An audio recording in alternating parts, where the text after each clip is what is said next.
Hey everyone, Scott here to discuss the 2022 version of Firestarter, starring Zac Efron, Ryan Kiera Armstrong, Sidney Lemon, Michael Griess, Gloria Rubin, John Beasley, and Kurtwood Smith, directed by Keith Thomas.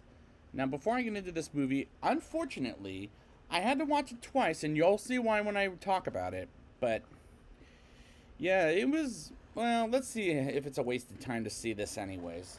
But let's get into it. We open with Andy and Vicky McGee, played by Zac Efron and Sidney Lemon, having a baby girl named Charlie who has powers of starting fires as a baby, and Andy spills it after taking off for 2 seconds, which bothered me so bad. We pick up about 10, maybe 11 years later, Andy having a nightmare along with Charlie, who in this age is played by Ryan Kiera Armstrong, as she doesn't want to hurt anyone, and the bad thing might happen unless she stares at different things in the room, which is a weird scene too, and with an exception of Charlie, as the actress looks the part, and I've never seen Sidney Lemon, and I don't want to after this movie. And Zac Efron is the wrong choice as the Andy character. And Vicky are terrible, as both he and Vicky are terrible in this movie, as they're miscast. We get the opening credits of Andy and Vicky being interviewed by Joseph Wanless, played by Red the Dumbass himself from the '70s show Kurtwood Smith, as their government's most wanted now. And we move on to Andy acting like a psychiatrist as he helps a woman out by feeling better, as she only has $75 for a $100 session. As he acts like a jackass, I'll take what you have, as we learn he uses his powers. His eyes bleed, which was something I don't remember from the original movie, which was not the greatest choice. Charlie gets picked on quite a bit by a ginger bully, I'll say, who calls her a weirdo as she wants Wi-Fi in the house, as Vicky says they can't afford it, as she and Andy say it rots her brain, and Charlie asks if Vicky was afraid of her, and it's normal for a kid to ask if Vicky is afraid of her. But the acting in this is so bad. Charlie plays dodgeball for PE class at school, and the ginger bully throws the ball at the back of her head, and she wants to start the fire. And she walks into the bathroom to start the fire, but she runs into the bathroom crying and goes on fire, and it scares the teacher so much it takes the parents to the principal's office, and the McGees have no choice but to move away from the town and they're living at, as Andy confesses to Charlie some government agents want him for prison, and she accidentally burns Vicky's arms, and the special effects in this look absolutely awful.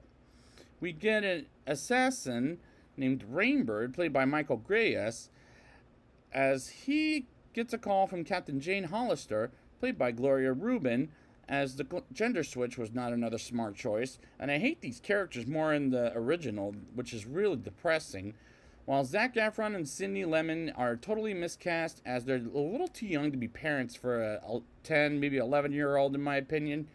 Vicky packs the bags, while Andy goes out with Charlie aside him. Meanwhile, Vicky gets attacked by Rainbird as he breaks into the house they're living at, and he has some powers as Andy and Rainbird kills her off screen, which was like in the original, but I don't feel bad for Vicky's death, as she's not relatable as any of the other characters are, and also not relatable.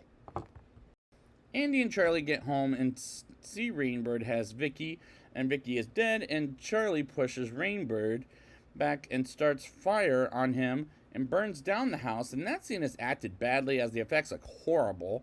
Captain Hollister visits Joe as she tells him they found him, and for what little Kurtwood Smith does in this movie, he is always real, as he is also real bad in this film. While Charlie sees a cat and wants to pet it, but as the cat scratches her, she burns it to hell and puts it out of his misery. And I'm getting too angry at this movie at this point, and as the scene progresses, I was really pissed, because I have a cat of my own, and whenever you kill an innocent animal like that, I turn against your movie. I alienate against your movie. And that cat looked innocent. And to be fair, she didn't mean to burn the cat, but she did it anyways. And that's when I get pissed at this point. And they bury the cat and pray for it, as well as to bless Vicky. And the problem I'm having is I'm not buying this seen as a funeral as it was for the cat. But I guess it was okay to pray for Vicky as well, and the writing is on this is so fucking terrible, as this is already a terrible film.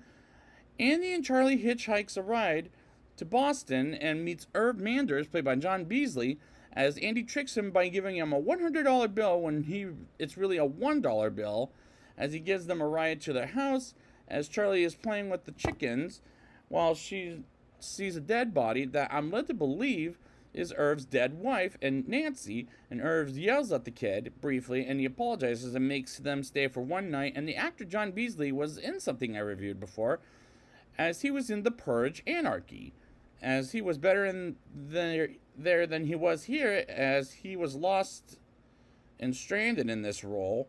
The next day, Irv calls the government agents on Andy and Charlie as it was off screen and sees they're not who they say they are, and they're wanted fugitives. And Charlie explains Nancy was in an accident and tells him she forgives him for 30 years. And the police comes and hides Andy and Charlie in the house as Rainbird shoots the cops dead. And Andy comes out to show himself to Rainbird and get captured while Charlie runs away in the forest, as I'm having one hell of a bad time with this movie at this point. Hollister gets Rainbird blindfolded and says Charlie will come to them as she sleeps in the forest, which is really fucking dangerous. And there was another thing that bothered me so badly. Hollister interrogates Andy as she smacks him, which didn't look professional to the workplace, that she would be fired at this point. Charlie practices fire to burn some wood, and she looks at her father and runs into three dumbass teenage bullies with bicycles, as she takes one of the bullies named Dale's bicycle and asks where the coast is at and rides the bicycle there, which was way too convenient that she got there on bicycle. And I don't know, was it at that night, as I question the choices in this movie. For example, she takes an agent's card and asks him questions as he reached for his gun while lying to the kid, and she burns inside his car and gets inside the coast where she can find some scientists and where her father was kept at, and she does find him inside a glass with Hollister holding him hostage, as she not only burns Hollister but her own father and burns the other agents while Rainbird breaks out of captive jail room, I'll say. And she burns one with a terrible one-liner in this movie that I quoted in the last couple of shows, which is "Liar, liar, pants on fire," in which, the way the actress says it is so cringeworthy, it's not funny. She burns the entire fucking hallway, and Rainbird saves her life, and he surrenders for her, and she almost kills him, but decides not to as she walks out to a beach. As she goes down on her knees, and Rainbird picks her up and carries her and walks, and the credits start to roll. And I thought, the first time I saw this, I went, that's it? And the credits score is really fucking bad. And the climax is, again, really fucking bad. Now it's time for the rating. I'll give this movie a 2.1 out of 10. Even though I didn't go to theaters for this, I watched it twice on Peacock, still a total waste of time. The movie is terribly acted, and Zac Efron and Sidney Lemon are totally miscast as they look to a young to-be parents of an 11-year-old or 10-year-old, however old she is. And the other characters are terrible in this movie as well. The special effects looked awful, as the plot is horrible, as I got pissed by the death of the cat scene. Did piss me off, as I was already having a bad time with the movie anyways. There were times the movie bothered me to the point I almost checked out of it. It's that bad of a film.